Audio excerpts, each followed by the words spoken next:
بطل العالم وبطل اسيا، وخد هو مركز تاني. وهو اللي كسب بطوله السنه في 2011 و2012.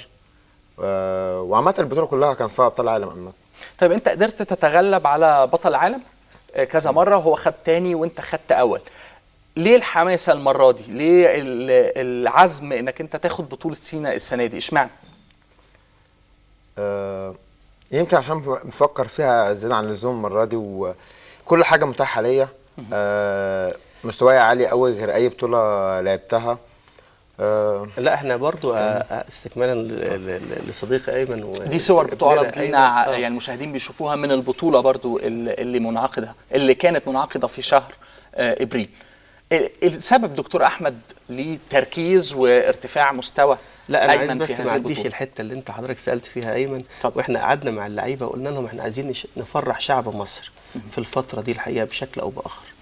يعني يمكن حضرتك لما بتمشي في الشارع بتشوف الكآبه على الوجوه نظرا للاحداث الجاريه وخاصه الاحداث السياسيه، فاحنا كنا عايزين برضو ان احنا نوجد نوع من انواع البسمه على الوجوه للشعب المصري، وربنا كرمنا وقدرنا وربنا وفقنا ان احنا نعمل ده، بان ايمن حصل على بطوله سيناء وحصل على بطوله الطور الاسيوي كمان، رغم وجود اكتر من 7-8 ابطال عالم موجودين في البطوله. هل ده نتيجة طبيعية للتدريب ولا كان في عوامل تانية مساعدة قدرتوا توفروها علشان أيمن يظهر بالمستوى اللي هو ظهر فيه؟ عايز اقول لحضرتك حاجه يا كابتن علي، ما ينفعش اي نجاحات او اي ريزلتس او اي نتائج تتحقق الا من خلال اداره جيده. اذا ادرت بشكل جيد اي عمل، مش البولينج بس او الرياضه بس، هتنجح. فالحقيقه احنا بنشتغل في الاتحاد البولينج بروح الفريق برئاسه اللواء احمد نصر، ومعانا مجموعه هايله، الاستاذ فاروق هريدي واللواء حنفي رياض ومجموعه مجلس الاداره بالكامل. يعني نجحنا ان احنا نستغل الامكانيات المتاحه لينا رغم ضئالتها استغلال جيد، فكان النتيجه ان احنا وصلنا ان احنا ناخد ونكسب بطوله عالم.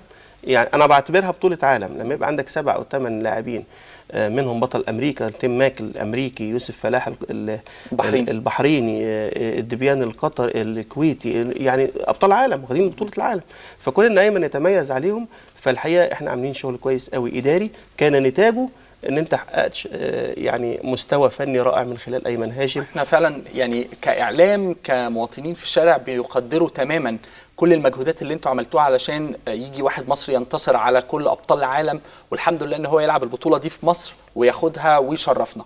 ايمن، سؤال ممكن الناس تكون بتفكر فيه، اللي هو اغلبيه الرياضيين عندنا في مصر بيتجهوا الى العاب جماعيه، ولكن الالعاب الجماعيه للاسف ما بتعملش نتائج.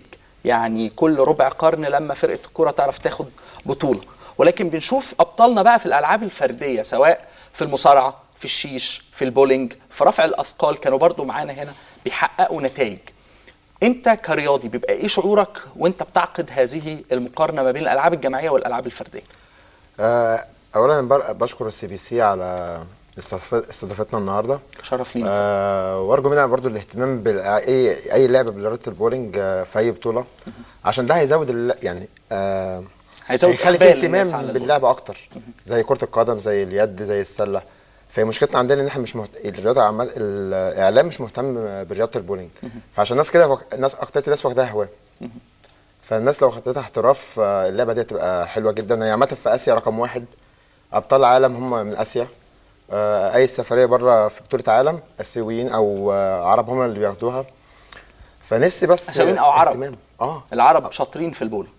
ما هم اصلا اللي كانوا بيلعبوا معانا في بطوله سنه ابطال العالم، سواء من الكويت، من قطر، الامارات، السعوديه، البحرين، تايلاند، ماليزيا، وكان معانا برضو بيلعب تيم ماك بطل امريكا. بس هي اللعبه مش منتشره في مصر فعلا. انت ايه اللي دخلك في طريق لعبه البولينج؟ هو انا كنت واخدها هواه وبلعب عادي زي اي حد رايح مركز من 2001. من 2001 وانت بتلعب بولينج؟ وساعتها كان مدير المركز نايل بولينج، هو مدير، هو الكابتن بتاعي في نادي اتحاد الشرطه، وخدني من نادي اتحاد الشرطه للمنتخب مصر، ومن ساعتها بقى مع الدكتور وجدي لحد 2013. دكتور احمد، حضرتك كنت بتتكلم على الامكانيات المحدوده نسبيا للاتحاد، بس لو بصينا بقى بصه للمستقبل، انتوا واخدين بطوله مهمه، البطل بتاع البولينج ايمن فايز على ابطال عالم، فانتوا من حقكم تطلبوا بنفس يعني. فلو عايز تطلبوا بنفس، ايه الامكانيات اللي انت نفسك تتوافر لكم؟ الحقيقه ان نفسي انتوا تدونا مليون جنيه عشان ندعم ولادنا دول الحقيقه. مليون جنيه؟ مليون جنيه بس ولا حاجه، نعمل لهم كام بطوله كده. ولكن عايز اقول لحضرتك ان القوات المسلحه دي مؤسسه رائده في المجتمع المصري الحقيقه. هي اللي بتدعمكم؟ لا مش بتدعمنا. عايز اقول لحضرتك حاجه، البولينج الملعب بتاع البولينج او صاله البولينج لابد ان يكون هناك مواصفات خاصه عشان تستضيف بطوله دوليه. حقيقي.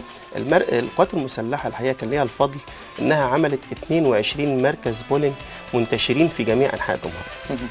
يمكن حضرتك دي معلومه جديده عندي، انها مش موجوده عند معظم يعني انا شفت القوات المسلحه كان في كان بطله العالم ساره سمير هنا في رفع الاثقال، وبرده كانت يعني التدريب عندها في مركز الجهاز الرياضي للقوات المسلحه. عايز اقول برضه يعني طالما اتكلمنا عن جهاز الرياضه الحقيقه انا بشكر القائمين عليه اللي هو الدكتور مجدي اللوزي، لان حقيقه عاملين انجازات كبيره جدا وخاصه في الالعاب الفرديه. طب انتوا كاتحاد محتاجين ايه؟ هل محتاجين فلوس، محتاجين مراكز تدريب اكتر، ولا محتاجين مدربين من خارج مصر؟ ما انا عايز اقول لحضرتك يعني نسترسل في الحته دي، ان عندي الامكانات او المنشآت الرياضيه دي القوات المسلحه اوريدي عاملاها، فدي دعوه مفتوحه لكل شبابنا اللي بيشوفونا دلوقتي ان هم يشرفونا في مراكز البولينج المنتشره في جميع انحاء الجمهوريه، لانها مفتوحه للمدنيين والعسكريين مش قاصره على العسكريين بس. فانا عندي الملعب اوريدي.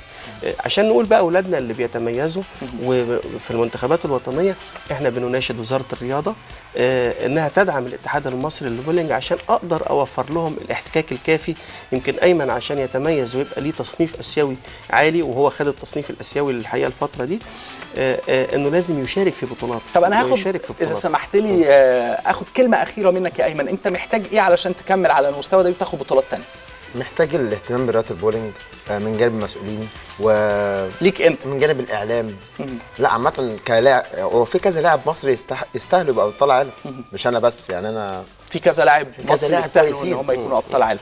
يعني انا اتمنى ان احنا كان لقائنا يمتد اكتر من كده، ولكن للاسف وقتنا نفذ. انتوا شرفتونا النهارده. دكتور احمد عفيفي عضو الاتحاد المصري للبولينج، اتفضل يا فندم. استاذنك كلمه اخيره، انا عايز اعتذر للاستاذ احمد الحقيقه رئيس التحرير لان اتاخرت شويه، معلش. لا يا فندم، في الاخر حضرتك لان دي قناتنا وانا بعتز جدا حضرتك نورتنا. دكتور احمد عفيفي عضو الاتحاد المصري للبولينج، وايمن هاشم بطل مصري في البولينج، نورتنا النهارده، نورتنا. مشاهدينا دي نهايه حلقتنا النهارده في زي الشمس. بكره حلقه جديده، وانا شرفت اني كنت معاكم. نترككم في امان الله.